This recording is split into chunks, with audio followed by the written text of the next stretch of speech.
The iPhone 16 Pro gets a bigger display and the 5x tetra prism zoom from the Max without a price hike. Add in promising Apple Intelligence features, a smarter Siri, and longer battery life, and this is a compelling flagship phone value. I just wish the charging speed got a boost and that visual intelligence and ChatGPT weren't coming later. Don't expect much new from the iPhone 16 display. The only real news beyond the size increase to 6.3 inches for this OLED screen is that it can get dimmer. The minimum is now just 1 nit.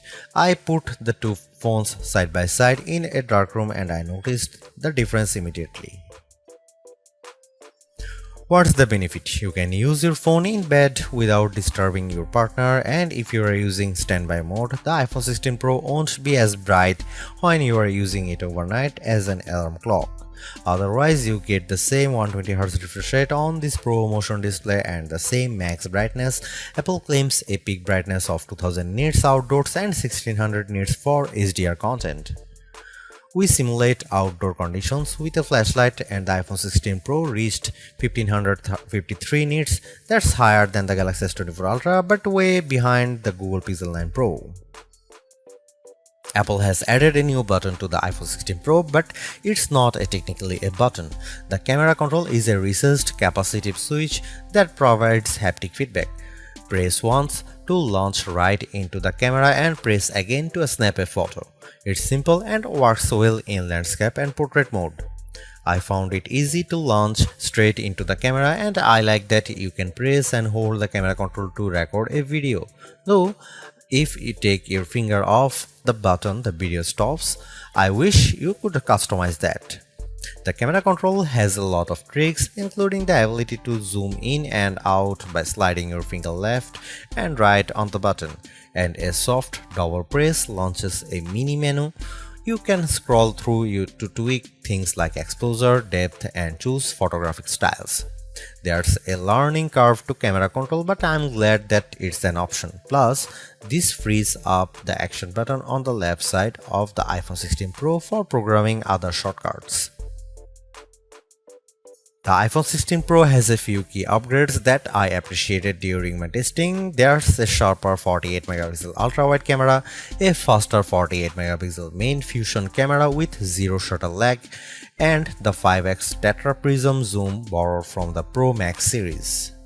In addition, photographic styles are integrated directly into the Camera and Photos app, so you can change skin undertones and the mood effect of your photo on the fly. Plus, you can tweak it after the fact. To test the iPhone 16 Pro's faster performance, I had my son take a photo of me shooting a jump shot side by side with the iPhone 15 Pro, and the result is brighter and more detailed image. How does the iPhone 16 Pro compare to the best camera phones? I shot a number of pictures using the iPhone 16 Pro alongside the Samsung Galaxy S24 Ultra and the Google Pixel 9 Pro XL to find out. I put the ultra-wide camera to the test on the iPhone 16 Pro with this shot of a beach and Apple comes out on top. The colors are more natural through the iPhone versus the Galaxy S24 Ultra, and Samsung's peak looks distorted on the right side by the flowers. Here are some camera samples of iPhone 16 Pro.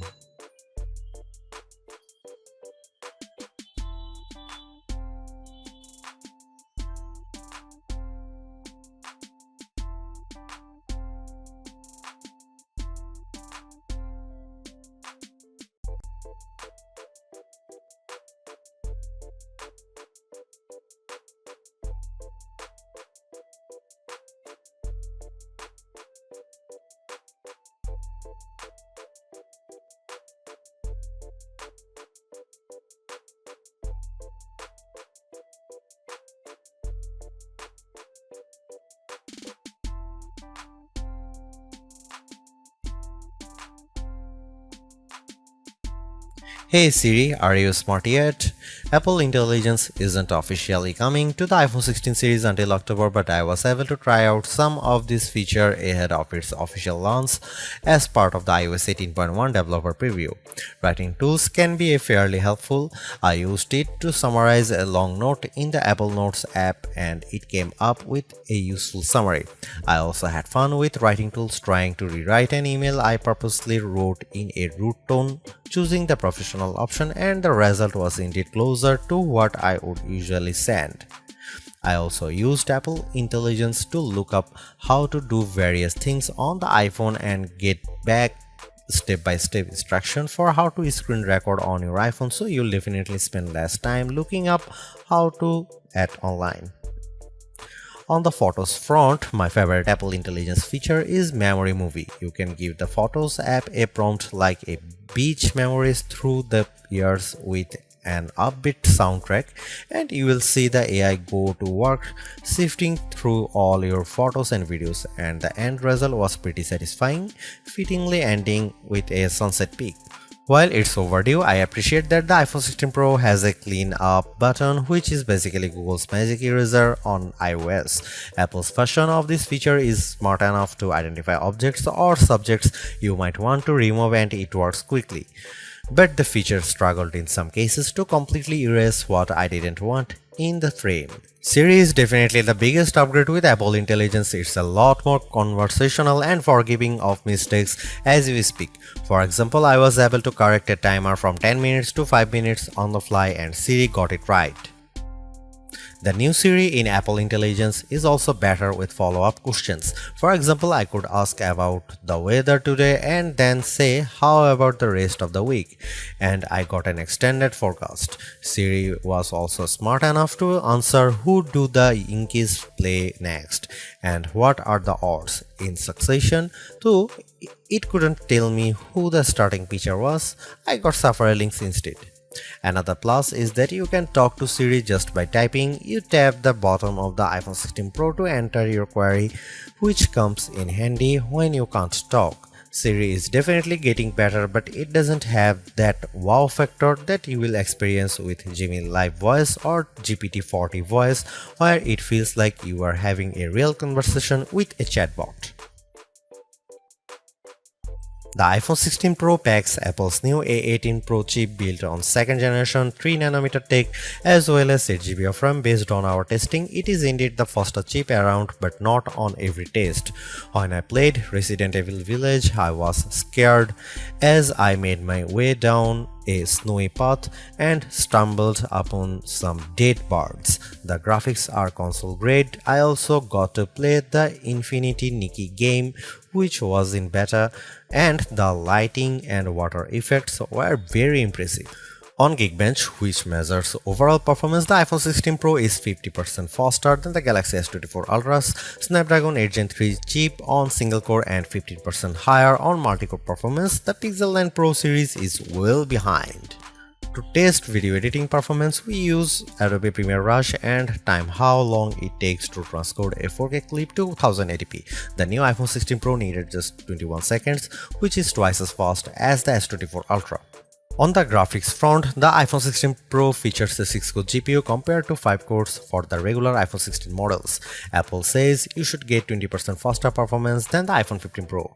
On the 3D Mark Solar Bay graphics test, which has support for ray tracing, the iPhone 16 Pro was 22% faster than the iPhone 15 Pro. However, that's still 18% behind the Galaxy S24 Ultra, which also delivered higher frame rates on the test. The iPhone 16 Pro Max features a new internal design with a graphite-clad aluminum substructure that's supposed to result in 20% better sustained performance.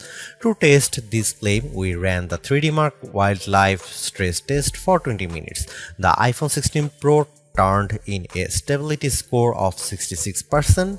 It hit a higher overall loop score than iPhone 16 Pro Max but had a bigger drop-off.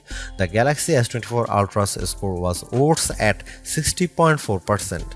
Interestingly, the iPhone 16 Pro Max turned in a stronger stability score of 84%, which is better than the 75% from the iPhone 15 Pro Max. Overall, the iPhone 16 Pro is arguably the best flagship phone under $1,000. You get the same excellent cameras as the iPhone 16 Pro Max for $200 less, and I think the screen is big enough at 6.3 inches while being easy to use with one hand. I also like the improved battery life, handy camera control, and compelling audio mix feature for videos.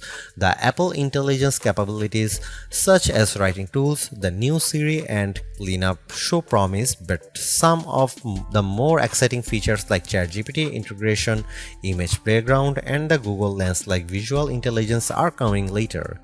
In terms of the competition, I think the Galaxy S24 Plus and Google Pixel 9 Pro have more compelling AI features right now, but I prefer the camera system from the iPhone in many cases and the extra performance from its A18 Pro chip. Should you upgrade to the iPhone 16 Pro? If you have an iPhone 13 Pro or older phone, I'd say yes. And if you have an iPhone 14 Pro, I'd say wait to see how well Apple Intelligence works once it fully rolls out before you buy.